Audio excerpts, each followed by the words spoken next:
और इसलिए उसमें चांसेस रहते हैं। और आपने सुना होगा कि जब जनकों से जो है तो 5 पीढ़ी, अगर हम जंतुओं की बात करेंगे, मनुष्य की बात करेंगे, तो 5 पीढ़ी माता की तरफ से और 7 पीढ़ी पिता की तरफ से लक्षणों का समावेशन जो है संतति में होता है।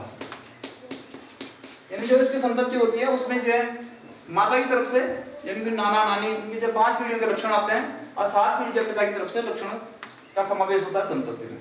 तो कहने का मतलब होता है कि यहाँ पे जो है विविधता के ज्यादा चांसेस रहते हैं। इसी चीज को ट्रेस आउट किया था जिसने मेंडल ने जब अपने प्रयोग दिए थे, अलग अलग प्रयोग दिए थे आनुवंशिकता के, तो उसमें यही चीज को ध्यान में रखते हुए उसने आनुवंशिकता का प्रयोग किया। जो लैंगिकरण की बात कर रहे हैं, सेक्सुअल रिप्रोडक्शन की बात कर रहे हैं, तो सेक्सुअल रिप्रोडक्शन में क्या होता है, इसमें फायदा ये है कि लाभ क्या है इसका, एक तो इसमें जैविक विविधता के चांसेस होते हैं,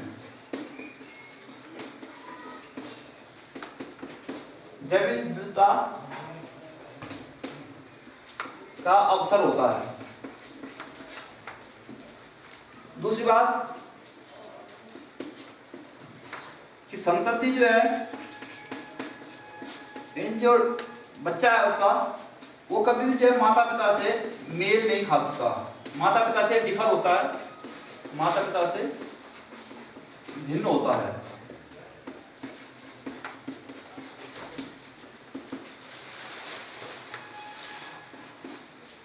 संततियों में भी आपने देखा होगा हर बच्चा अलग अलग शक्ल सूरत का होता है, अलग अलग लक्षण होते हैं, क्योंकि उसमें से सब जो है जीन्स का कमाल होता है, क्योंकि जीन्स से जो है लक्षणों को एक पीढ़ी से दूसरी पीढ़ी के तक जाने के लिए, ले जाने के लिए रिस्पॉन्सिबल होते हैं। इसलिए केवल बच्चों में भी अगर समजात जुड़वा है, आइडेंटिकल ट्विन है,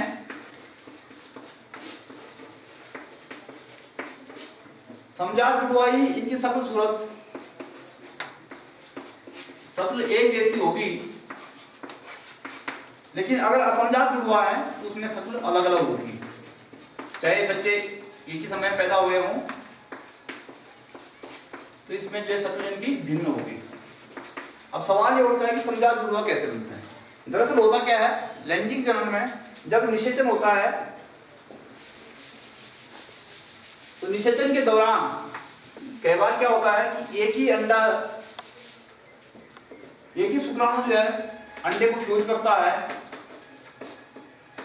एक यज्ञ को फ्यूज करने का को निषेचित करता है।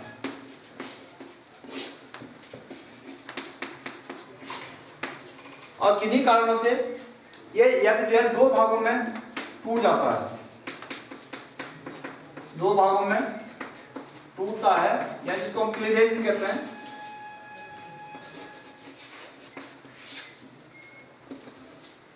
तो 2 भागों में विदलन जब इसका होता है तब जो है हमेशा समजात जुड़वा होते हैं। क्यों?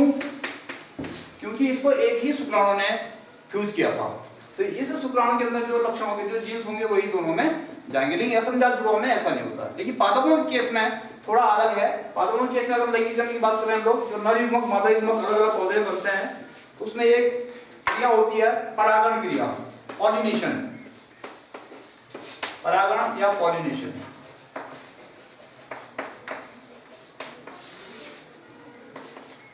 परागण क्या है? परागण क्रिया है transfer of pollen from anther to stigma, यानी पराग कोश से पराग कण का,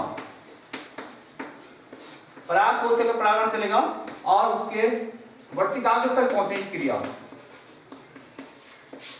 वर्तिकाग्र पर अगर परागण पहुंचता है, परागकण पहुंचता है, तो हम इसको परागण क्रिया कहते हैं।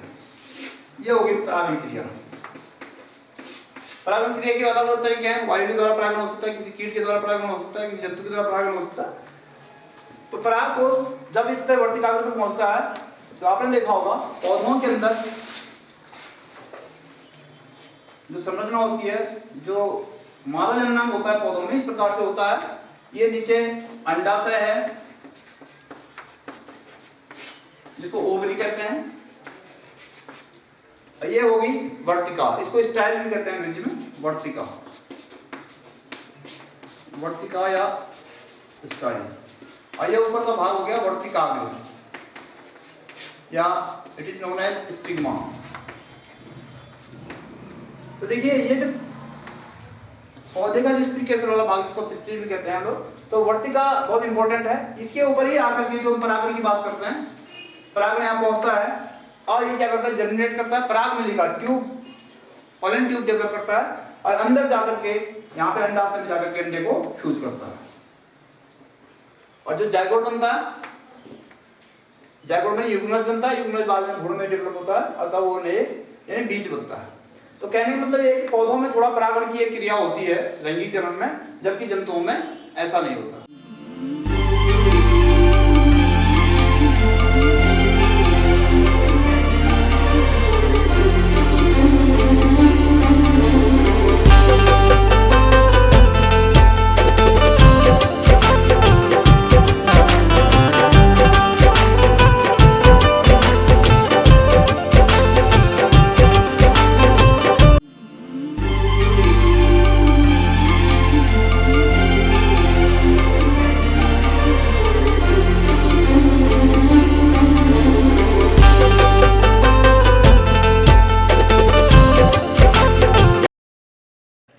इकोसिस्टम को हम पारतंत्र कहते हैं।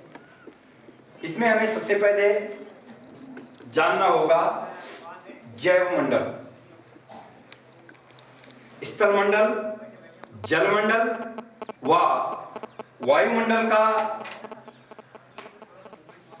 वह क्षेत्र जिसमें जीव पाए जाते हैं जैवमंडल कहलाता है। जैवमंडल में पाए जाने वाले जैविक घटक, जैविक अर्थात बायोटिक तथा अजैविक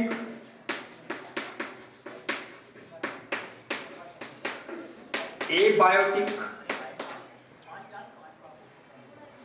घटकों के पारस्परिक संबंधों का अध्ययन इकोसिस्टम कहलाता है। इकोसिस्टम शब्द का प्रयोग एजी टांसले के द्वारा सन 1935 में किया था। जीवमंडल जिसमें जैविक, अजैविक अंश, भूगर्भीय, रासायनिक, भौतिक लक्षणों को शामिल करें तो इसको हम इको सिस्टम यानी पारिस्थितिक तंत्र कह सकते हैं।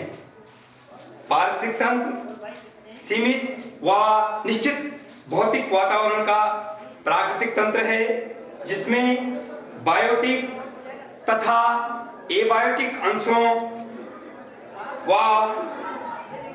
भूगर्भीय भौतिक लक्षणों को शामिल करें तो जिसमें बायोटिक एबायोटिक अंशों को संरचना तथा कार्य एवं पारस्परिक आर्थिक संबंध संतुलन में रहता है।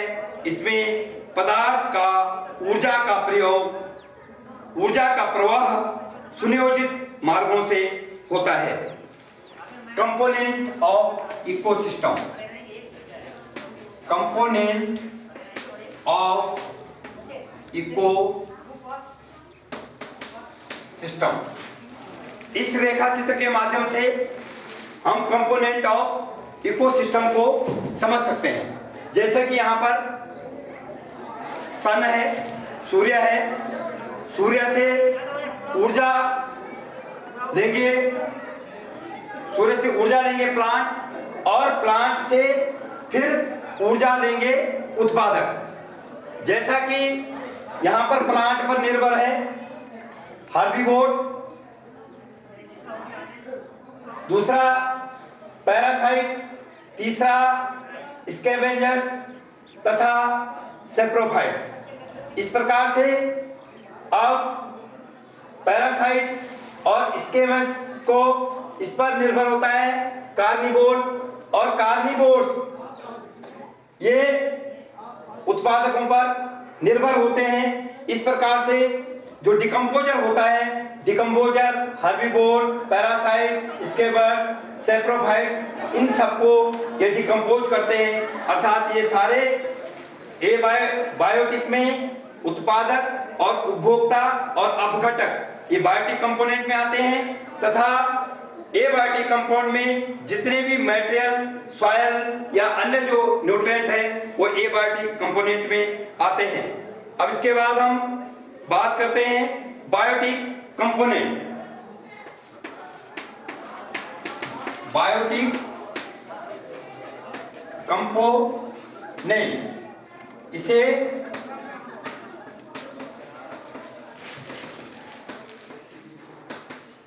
जैविक घटक कहते हैं। बायोटिक कंपोनेंट 3 प्रकार के होते हैं।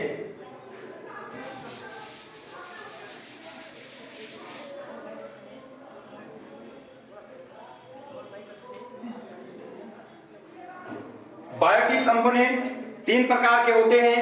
इसमें पहला है स्वपोषी, जिसको ऑटोट्रोफ्स कहते हैं। दूसरा है परपोषी,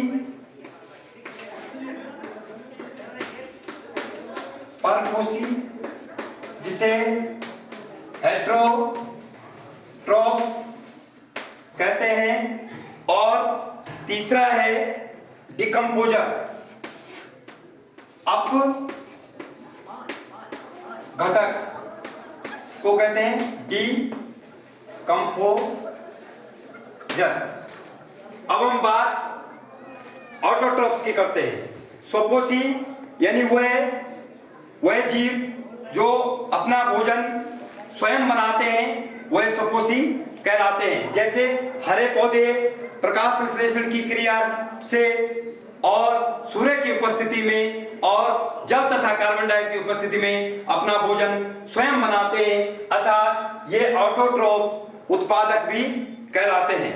यानी हरे पौधे सारे उत्पादक कहलाते हैं और हरे पौधे द्वारा जो खाद्य पदार्थ मंड के रूप में संचित रहता है, वो उपभोक्ताओं के भोजन के रूप में काम में लाया जाता है।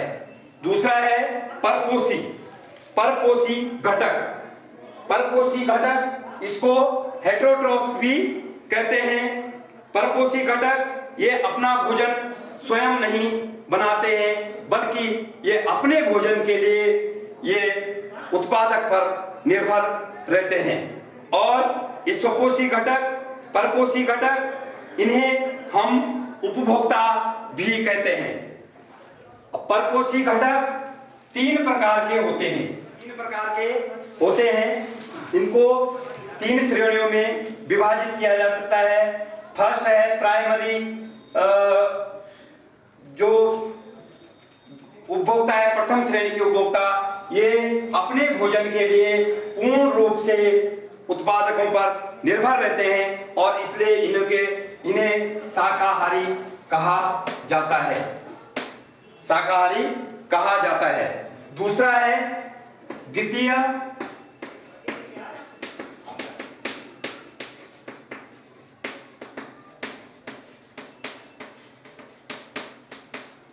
द्वितीय श्रेणी के उपभोक्ता, वह उपभोक्ता जो अपने भोजन के लिए पूर्ण रूप से शाकाहारी जंतुओं पर या शाकाहारी जीवों पर निर्भर रहते हैं, उन्हें द्वितीय श्रेणी का उपभोक्ता कहा जाता है। इन्हें मांसाहारी भी कहते हैं, जैसे मेंढक, सांप आदि। और प्रथम श्रेणी के उपभोक्ता में जैसे खरगोश और गाय, भैंस, बकरी। थर्ड है तृतीय